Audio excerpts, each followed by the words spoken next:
Hello friends, ഇത് bowel plant. ഇന്നത്തെ നമ്മുടെ വിശേഷം ബവർ പ്ലാന്റിനെ കുറിച്ചുള്ളതാണ്. ഈ പ്ലാന്റ് കാണുമ്പോൾ, ഈ പൂവ് കാണുമ്പോൾ എനിക്ക് ഓർമ്മ വരുന്നത് പണ്ടൊക്കെ നമ്മുടെ വീട്ടുമുറ്റങ്ങളിൽ മനോഹരമായിട്ട് കാണപ്പെട്ടിരുന്ന, മിക്ക വീടുകളിലും കാണപ്പെട്ടിരുന്ന നമ്മുടെ കോളാമ്പിപ്പൂവ്. അത് കോമൺ ആയിട്ട് കാണുന്നത് യെല്ലോ കളറിലുള്ളതാണ്. അതിൻ്റെ അനുസ്മരിക്കുന്ന വിധത്തിലാണ് ഈ പൂവ്. അതിൻ്റെ വെറൈറ്റിയൊക്കെ ആയിരിക്കാം. ഇതിൻ്റെ പലതരത്തിലുള്ള വെരിഗേറ്റഡ് വെറൈറ്റീസ് ഉണ്ട്. അതിൻ്റെ ലീഫിലായാലും പൂക്കളിലായാലും പല നിറത്തിലും അതിൻ്റെ കളറിലുള്ള പൂക്കൾ നമുക്ക് ഇന്ന് ലഭ്യമാണ്. അപ്പോൾ എൻ്റെ അടുത്ത് ഈ കോമൺ വെറൈറ്റി ആണുള്ളത്. ഇത് നമുക്ക് ഹാങ്ങിങ് ആയിട്ടും ക്രീപ്പറായിട്ടും ഒക്കെ നമുക്ക് വളർത്താൻ പറ്റിയ ഒരു അടിപൊളി പ്ലാന്റ് ആണ്.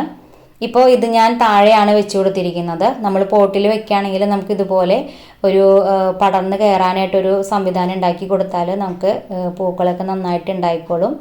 നമുക്ക് അധികം കെയറിംഗ് ഒന്നും ഇല്ലാതെ ഈസി ആയിട്ട് വളർത്താൻ പറ്റിയെടുക്കുന്ന ഒരു പ്ലാന്റ് ആണ് ബവർ പ്ലാന്റ്. ഇപ്പോൾ ഈ സൺലൈറ്റിൻ്റെ കാര്യം പറയുകയാണെങ്കിൽ നല്ല സൺലൈറ്റ്, അത്യാവശ്യം ഒരു 5-6 മണിക്കൂർ സൺലൈറ്റ് കിട്ടണം നമ്മുടെ പ്ലാന്റിന്. എന്നാലാണ് നന്നായിട്ട് പൂക്കളൊക്കെ ഉണ്ടാവുള്ളൂ. പിന്നെ ഈ പൂവിൻ്റെ പൂമുട്ട് കാണുമ്പോൾ എനിക്ക് പണ്ടത്തെ കോളാമ്പി പൂവിൻ്റെ ഒരു ഇതാണ് ഓർമ്മ വരാറ്. പണ്ടൊക്കെ സ്കൂളിൽ പോകുന്ന സമയത്ത് അതൊക്കെ എടുത്ത് നെറ്റിയിൽ പൊട്ടിച്ച് സൗണ്ട് ഉണ്ടാക്കുന്ന ഒരു പരിപാടി ഉണ്ടായിരുന്നു പിള്ളേർക്ക്. ഇതൊക്കെ കാണുമ്പോൾ പണ്ടത്തെ നൊസ്റ്റാൾജിയാണ് ഫീൽ ചെയ്യുന്നത്. ഇതുപോലെ തണ്ടൊക്കെ ഞാൻ എല്ലാ കൊല്ലവും പ്രൂൺ ചെയ്ത് കൊടുക്കാറുണ്ട്. അപ്പോൾ ഇങ്ങനെ പ്രൂൺ ചെയ്ത് കൊടുക്കുമ്പോൾ അതിൻ്റെ തണ്ടിനൊക്കെ നല്ല കനം വെച്ച് തുടങ്ങിയിട്ടുണ്ട്. അപ്പോൾ ഇതുപോലെ കമ്പുമ്മ ചുറ്റി കൊടുത്താൽ, അതിൻ്റെ കമ്പ് കുത്തി കൊടുത്താൽ അതുമ്മ കയറി നന്നായിട്ട് പടർന്ന് കയറിക്കോളും.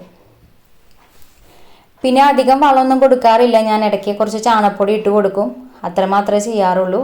ഇതിൻ്റെ ഈ വൈറ്റും ഈ പിങ്കും കോമ്പിനേഷനാണ് ഈ പൂവിന് അടിപൊളിയായിട്ടുള്ള ഭംഗി കൊടുക്കുന്നത്. നല്ല കോമ്പിനേഷനാണ്. ഇതിൻ്റെ പലതരം കളറിലുള്ള വെറൈറ്റീസ് ആയിട്ടുള്ള പൂക്കളുണ്ട്. പിന്നെ നനയുടെ കാര്യം പറഞ്ഞാൽ നമ്മൾ പോട്ടിലൊക്കെ ആണെങ്കിൽ, നല്ല വെയിലത്താണെങ്കിൽ നമുക്ക് ഡെയിലി നനച്ചു കൊടുക്കാം. താഴെ ഇങ്ങനെ വെച്ച് കൊടുക്കുകയാണെങ്കിൽ നല്ലോണം നനച്ചു കൊടുത്താൽ 2 ദിവസം കൂടുമ്പോൾ നനച്ചു കൊടുത്താൽ മതി.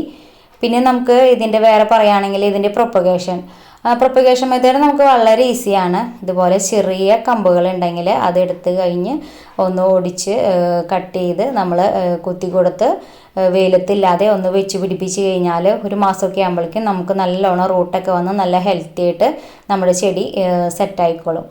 അപ്പോൾ അധികം കെയറിങ്ങും കാര്യങ്ങളും ഒന്നും ഇല്ലാതെ നമുക്ക് വളർത്താൻ പറ്റിയ ഒരു പ്ലാന്റ് ആണ് ബവർ പ്ലാന്റ്. അപ്പോൾ എവിടെന്നെങ്കിലും നിങ്ങൾക്ക് ഇതുപോലൊരു കമ്പ് ഒക്കെ നഴ്സറിയിൽ നിന്ന് എവിടെന്നെങ്കിലും അല്ലെങ്കിൽ ഫ്രണ്ട്സിൻ്റെ വീട്ടിൽ നിന്നൊക്കെ കിട്ടുകയാണെങ്കിൽ കൊണ്ടുവന്ന് വെച്ചൊന്ന് വളർത്തി നോക്കിയോളൂ. നല്ല ഈസി ആയിട്ടും നല്ലോണം നമുക്ക് വളർത്തിയെടുക്കാൻ പറ്റുന്ന പ്ലാന്റ് ആണ് കേട്ടോ ബവർ പ്ലാന്റ്.